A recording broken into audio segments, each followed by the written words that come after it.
কলকাতা টিভিতে আপনাদের সকলকে স্বাগত। আপনাদের সঙ্গে রয়েছে আমি অঙ্কুর।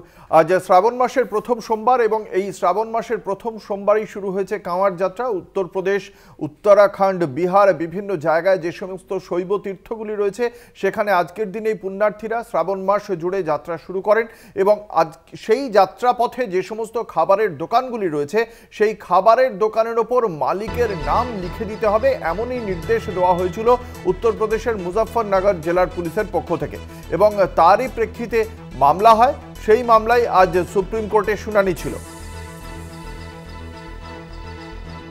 তৃণমূল কংগ্রেসের সাংসদ মহুয়া মৈত্র এই মামলাটি করেছিলেন। তার প্রেক্ষিতে সুপ্রিম কোর্ট কি জানিয়েছে বিশদে জানবো। আমাদের সঙ্গে রয়েছেন আমাদের প্রতিনিধি পল্লব চট্টোপাধ্যায়। কি জানতে পারা যাচ্ছে? শীর্ষ আদালত এ বিষয়ে সুনির্দিষ্টভাবে কি জানিয়েছে? দেখো,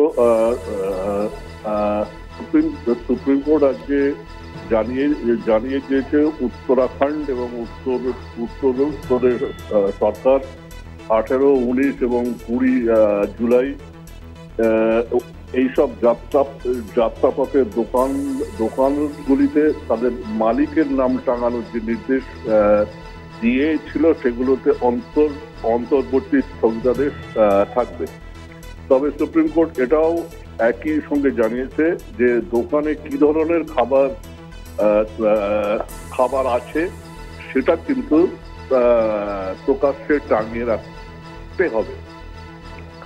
আপাতত আজকের মামলাতে এইটুকুনই নির্দেশ। এখন পরবর্তীকালে কি হয় সেটা দেখার। ধন্যবাদ। আমাদের সঙ্গে ছিলেন আমাদের প্রতিনিধি পল্লব চট্টোপাধ্যায়।